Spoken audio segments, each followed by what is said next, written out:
আমি যখন নিজের স্পিরিচুয়াল অ্যাওয়েকেনিং জার্নিতে ছিলাম, তখন আর ৫টা স্পিরিচুয়াল অ্যাওয়েকেনিং জার্নিতে থাকা মানুষের মতো আমিও ভীষণ কনফিউজ ছিলাম একটি বিষয় নিয়ে। সেটা হচ্ছে সিস্টেমেটিক ইনার ওয়ার্ক। প্রথম আমি ইউটিউব ভিডিও যখন সার্চ করা স্টার্ট করি, তখন সিস্টেমেটিক ইনার ওয়ার্ক বলতে আমি বুঝতাম কোনো রকম ট্যারো রিডারের কাছ থেকে রেগুলার এনার্জি আপডেট নেওয়া এবং সেই এনার্জি ওয়াইজ নিজেকে অ্যালাইনমেন্টে আনা।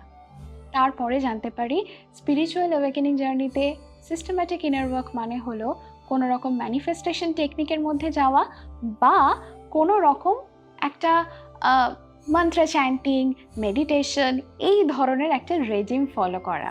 কিন্তু আজকে আমি যদি বলি স্পিরিচুয়াল জার্নিতে থাকা বা স্পিরিচুয়াল অ্যাওয়েকেনিং জার্নিতে থাকা সিস্টেম্যাটিক ইনার ওয়ার্কের ইম্পর্টেন্স শুধুমাত্র মন্ত্র চ্যান্টিং বা কোনো রকম মেডিটেশনের সঙ্গেই শুধু কানেক্টেড নয়, বরং সেটা সামথিং বিয়ন্ড দ্যাট। আমি Shalmali, myth and mist with Shalmali চ্যানেলে একটা নতুন ভিডিও নিয়ে চলে এসেছি, যেখানে আমি বলবো যে মন্ত্র চ্যান্টিং বা ট্যারো রিডিং, এনার্জি আপডেট, এগুলো কিন্তু সিস্টেম্যাটিক ইনার ওয়ার্কের ফুল পার্ট নয়। সিস্টেম্যাটিক ইনার ওয়ার্ক আমাদের তখন দরকার হয় যখন আমরা মূলত একটা ভীষণ ইমব্যালেন্সের মধ্যে দিয়ে যাই, এবং এটা নিয়ে একটা অদ্ভুত মিসকনসেপশন রয়েছে যে সিস্টেম্যাটিক ইনার ওয়ার্ক শুধুমাত্র তারাই করতে পারে যারা কোনো স্পিরিচুয়াল অ্যাওয়েকেনিং জার্নিতে রয়েছে।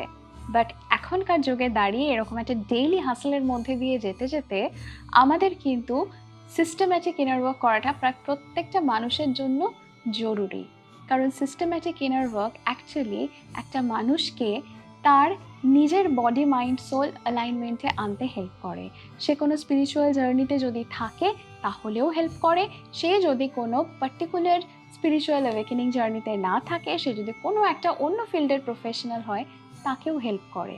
কারণ সিস্টেম্যাটিক ইনার ওয়ার্ক আমাদেরকে নিজের ভেতরের মানুষটাকে চেনাতে সাহায্য করে, এবং সেটা কখনোই শুধুমাত্র ট্যারো রিডিংয়ে এনার্জি আপডেট দিয়ে বা শুধুমাত্র মেডিটেশন করে বা আরও বেশি করে পূজা করলে বা কোনো রকম মন্ত্র চ্যান্টিং করলে কিন্তু হওয়া পসিবল নয়।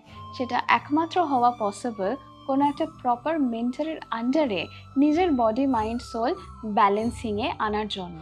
এবং যেহেতু এই পৃথিবীর প্রত্যেকটা মানুষ প্রত্যেকটা মানুষের থেকে আলাদা, তাই ইনার ওয়ার্ক সেট আপটা কিন্তু বা ইনার ওয়ার্ক প্রসেসিংটা কিন্তু প্রত্যেকটা মানুষের জন্য একটু একটু করে হলেও বদলে যায়। কারণ প্রত্যেকটা মানুষের মধ্যে বিভিন্ন ধরনের ইস্যুস থাকে যেটা অন্য আরেকটি মানুষের থেকে আলাদা। তাই তার ইস্যুসগুলো ধরে ধরে তার প্রত্যেকটার যে প্রবলেমসগুলো লাইফে অ্যারাইজ করছে, সেই প্রবলেমসগুলোকে হিল করা দরকার পড়ে। এর জন্য মেনলি যেটা দরকার হয় সেটা হচ্ছে একজন হিলার মেন্টরকে দরকার হয়, যিনি কাউন্সেলিংয়ের মাধ্যমে প্রথমে সিস্টেম্যাটিক ইনার ওয়ার্কের প্রসেসটা ঠিক করবেন। কারণ যে মানুষটি তার কাছে আসছে, তার প্রবলেমের জায়গাটা খুব ইন্ডিভিজুয়ালিস্টিক অ্যাপ্রোচ থেকে দেখতে হবে। তাই আজকের এই ভিডিওটার পরে নিশ্চয়ই এই মিথটা নিয়ে কখনোই কোনো কনফিউশন হবে না যে আমি প্রচুর মন্ত্র চ্যান্টিং করছি, তাও আমি কেন ব্যালেন্সে আসছি না। কারণ অনলি মন্ত্র চ্যান্টিং, অনলি এনার্জি আপডেট, রেগুলারে সেটা দেখে নেওয়া বা সেই অনুযায়ী চলার চেষ্টাটা কিন্তু একটা মানুষকে কখনোই ফুলি ব্যালেন্সে আনতে পারে না। ফুলি ব্যালেন্সে আনার জন্য অবশ্যই কোনো মেন্টরের আন্ডারে এই সিস্টেম্যাটিক ইনার ওয়ার্ক কোর্স করাটা ভীষণ জরুরি। এই বিষয়ে সমস্ত কথা কোনো একটা ভিডিওর মধ্যে বলে দেওয়া সম্ভব নয়, এমনকি এটা কোনো ভিডিওতে বলাটাও পসিবল নয়। এই বিষয়ে যদি আরও অনেক কিছু জানার থাকে তাহলে অবশ্যই আমার ডিসক্রিপশনে দেওয়া নাম্বারে কন্ট্যাক্ট করো। লাইক, কমেন্ট করতে ভুলো না।